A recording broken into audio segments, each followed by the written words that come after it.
welcome to Getting to Good Enough, a podcast to help you let go of perfectionism so you could do more of what you love. I'm Shannon Wilkinson, a life coach in Portland, Oregon. I'm a recovering perfectionist who's getting better at good enough. And I'm Janine Adams, a certified professional organizer in St. Louis, Missouri, and I'm lucky enough to be naturally good at good enough. And today we're talking about planning ahead and using the upcoming 1950 census release as practice. Hey,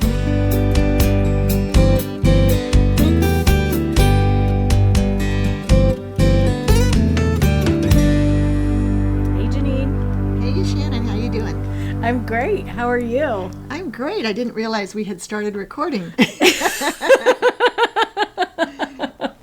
Well, listeners will have no idea what you're talking about, but Janine didn't realize I had started the recording and was having a conversation with me, which I just ignored and started recording. You started introducing yourself in the middle of my conversation. Yes. And thank you to the beauty of editing. Our listeners wouldn't know the difference if we hadn't told them. That's right. And it's only episode 197, so we'll get this, or I'll get this right at some point. It's all good. It's all good.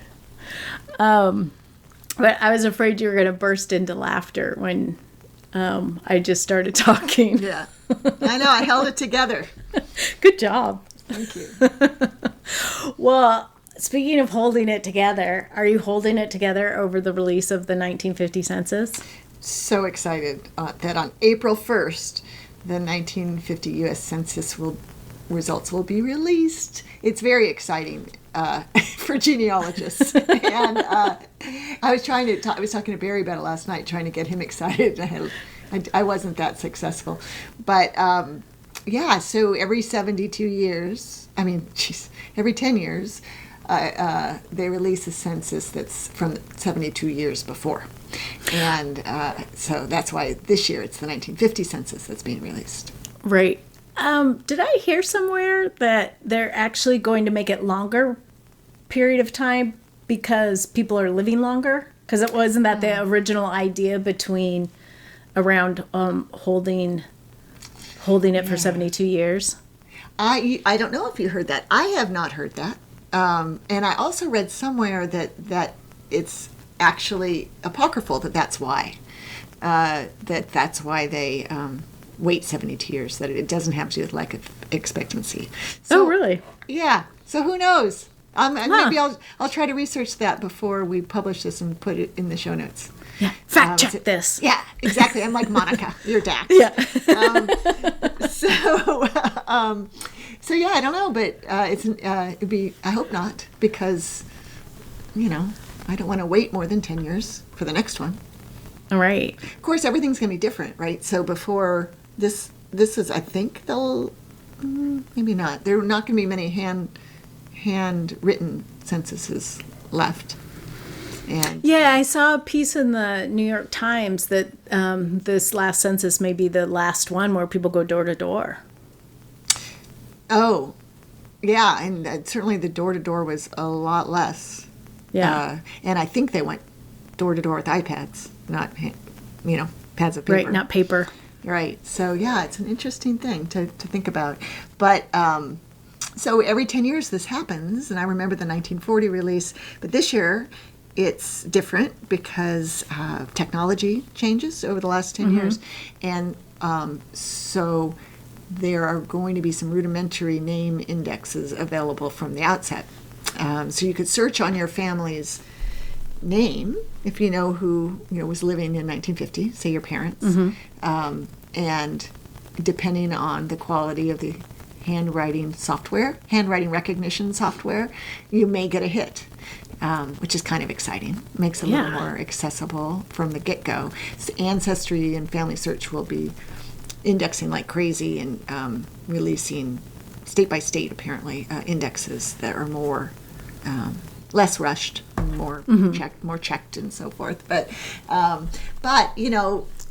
hardcore people like me are not going to be satisfied with that because, right. What if my people's names are indexed wrong. So we have to plan ahead to come up with ways to find our people on April 1st. And this is not a joke. That's right. And I'm not gonna stay up and do it at midnight. I'm gonna probably wait until the morning, but I've cleared my schedule for the day. Wow. Well, and before we get too much further, I do want to say that I believe it was the release of the 1940 census that you shared with me is what originally got me interested in genealogy. Oh, I remember that. So that would have been, what, 2012? Yeah. Yep. And that was after it was indexed, so we were able to look up your grandparents, maybe? Well, my parents were on it. Okay.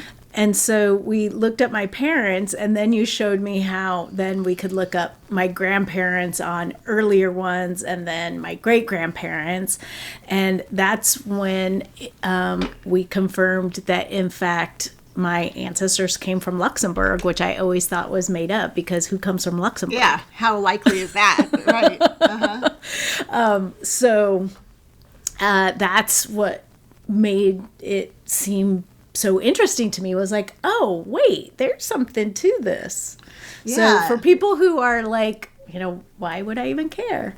Like, there's something kind of crazy. Like, I remember in that 1941, my dad was, he was born in 34, so he was 6 at the time, and his name was William, and he went by Bill, but he was listed as Billy. Oh. Which was like, it just made it so personal to see my dad listed as a 6-year-old as Billy in that census. So for those who have not yet gotten bitten by the genealogy bug, this is one way it could happen. So yeah, the census can be a gateway drug. Yes. Well, so how do you plan? I mean, this is huge. Do you have any idea how many people you're going to be looking for? Like, how are you approaching this? I made a spreadsheet and I looked to see who among my direct line ancestors, I started with that, were alive in 1950, and they're all in the United States. And then I looked, on my spreadsheet, and I didn't come up with this. I attended a terrific webinar a month or two ago from Marion Burke Wood, who talked about doing this. But I looked at if I knew their addresses in 1940, right? Oh, right. And then I looked all of the data I had for everyone and tried to ascertain as close as I could their 1950 addresses. And then there's a fabulous tool, stevemorse.org has a tool that if you put in an address, it will give you the enumeration district. Or and if you it's not quite that easy, but it's pretty easy. And if you have the enumeration district, which is how the Census Bureau divides up a place, then you can, on April 1st on that website, click on the enumeration district, and it will take you to those pages of the census that are in that enumeration district, and then you can scan with your eyes the handwritten census to find your people. Oh, interesting. Yeah, and that's like a little, it's. I realized I was about to say it's like a little adventure, and I realized my idea of an adventure is a little stunted, but it is. For me, it's an adventure, and so I was able to make.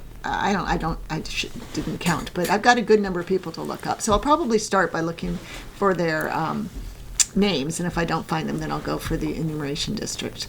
But then, when you look at the census page and you see who's on it, and if they're living in the same place they were in 1940, you can look and see if they have the same neighbors and so forth. And in 1950, they changed the rules, and they said that college students should be counted at their college. And if they live at a college, that's where they're counted. So rather than previously it was at their home in their parents' household. So my dad was in college then, and anyway, I'm sorry. I just remembered he went to the junior college his first year, so I'm not sure which college he was at. I need to check that. But I'm hopeful that he was at Whitman, and my intention is to print out that page or take it on my computer and show it to him and go through, and he can tell me about the guys in the fraternity house who would also be on that page with him. Oh, how great. What a wonderful idea. Yeah. So I think that will be really fun. But it's possible he was living at home and going to community college, which it's a little bit less exciting. Yeah. But I'll be able to find him either way. Right. I should be able to. Oh, that's great. I mean, I think the big thing I'm realizing you did was you didn't try to reinvent the wheel with planning this. You got help. Like, you went to good sources and got some ideas on how to get started and how to sort of make the most of what you're trying to do. Right. Yes. I'm really glad I did. And there's many such webinars. People are, I mean, it's the hot topic in genealogy right now, right? Right. So, but I'm glad I went to one fairly early on. In fact, I joined the Kentucky Genealogical Society so that I could go to this webinar, and I'm really glad I did because my ancestors are from Kentucky anyway. But it was great. And so part of me is like, I could just be more chill about this and wait until the indexes come out and so forth. But this year, they're since they are releasing this rough index, maybe is a way to put it. Right. They're enlisting the help of people, genealogy enthusiasts, to correct the index. So that's kind of cool. So there will be a tool on the National Archives website where you can report errors, because your people, right? So it's funny how you can, you probably experienced this, where you see an ancestor's name on a census page, and you know it, Benjamin Franklin Iglehart, but it was totally indexed as something else, completely because the person who was indexing it didn't know the word Iglehart. Oh, right. Yeah. So I love that the government is looking for help from genealogical sleuths. Well, yeah, and it's a fun way to, sort of give back and help other genealogists, while you're doing what you want to be doing anyway. Exactly. And I think Family Search, which is the free genealogy website from the Church of Jesus Christ of the Latter-day Saints, they also have a project. They have ways to help. So there's lots of opportunities for that. So thinking about it, anticipation is so much fun for me. I'm like, I love planning ahead. Like, before I got Bix, oh my goodness, there was so much planning, and I had an opportunity to get a puppy. One became available, but I would have had to get it like that weekend, or I could wait. And I chose to wait, which was great because I got the perfect dog, as it turns out. But those weeks of waiting, which was, I think, like between September and December, were just so much fun. Well, and I can't remember exactly what it is, but there are studies that show that you get sort of more benefit from anticipation than sometimes even the actual event. Oh, I can see that. Like, planning a vacation, gives you far more than sometimes the actual vacation does. Right. Even if it's a great vacation. Yeah. Yeah, I could see that.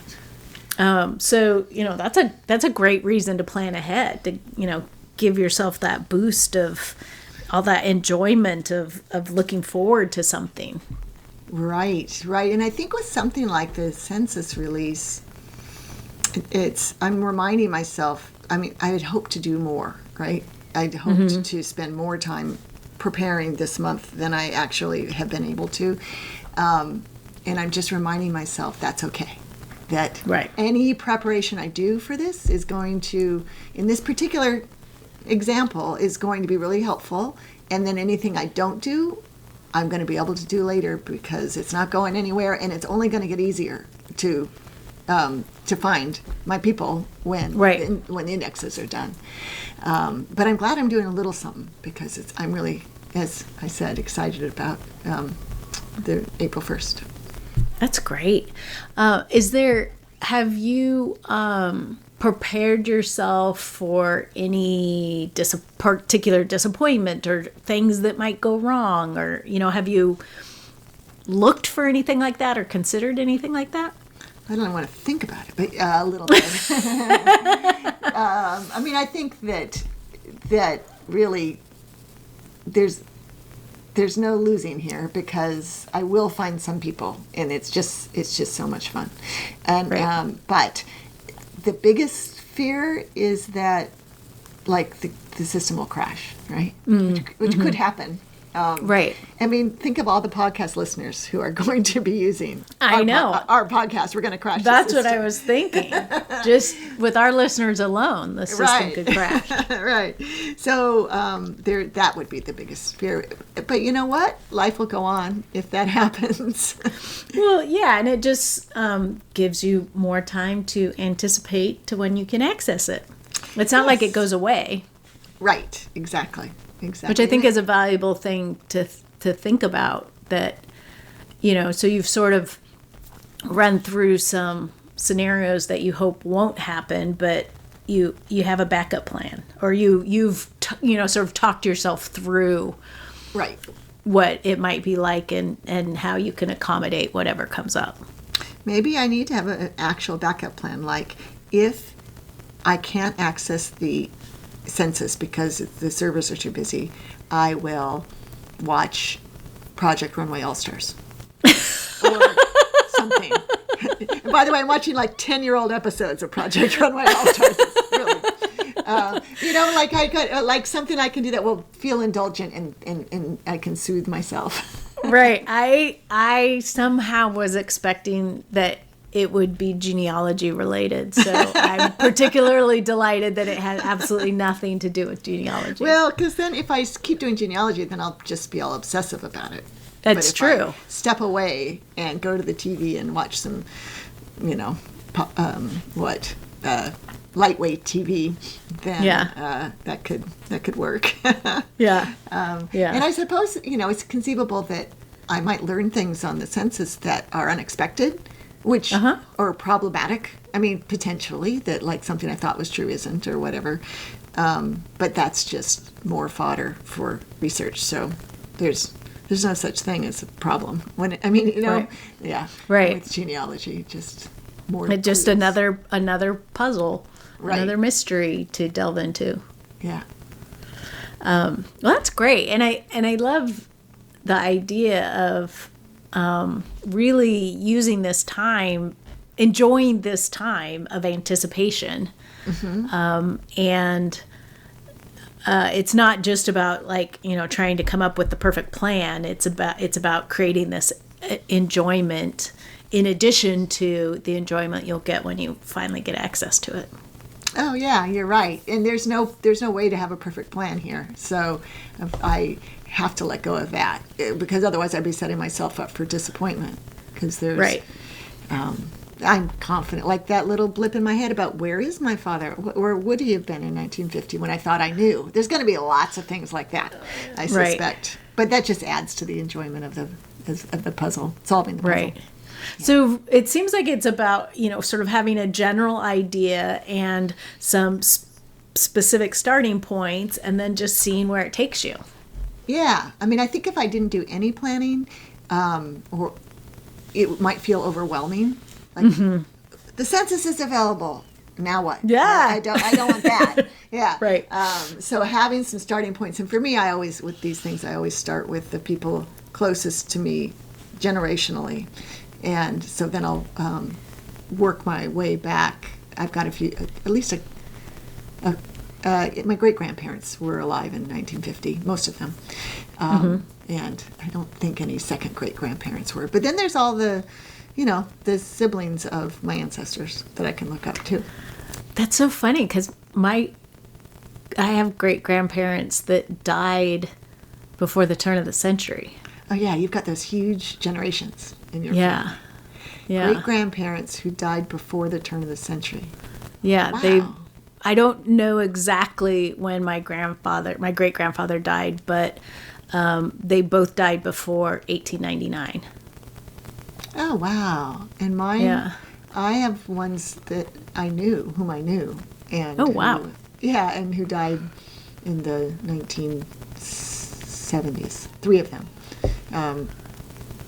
And others I didn't know. But, wait, how many great-grandparents do I have? 8, right? Yeah. Yeah. Oh, yeah. Right. Others most of them I didn't know. But anyway, I know them now. Yeah. Yeah. Well, we would love to hear from you, our listeners. How do you plan ahead?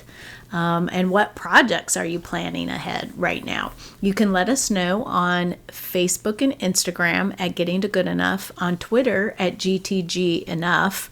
You can head over to the show notes and leave a comment at gettingtogoodenough.com. I did that last time too, didn't I? You did. Oh my goodness.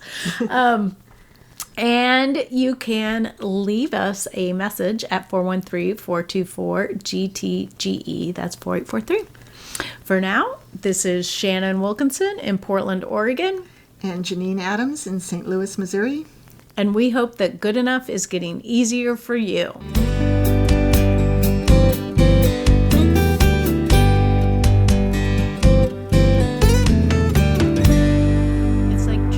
Gettingtogoodenough.com is my signature move now. Awesome.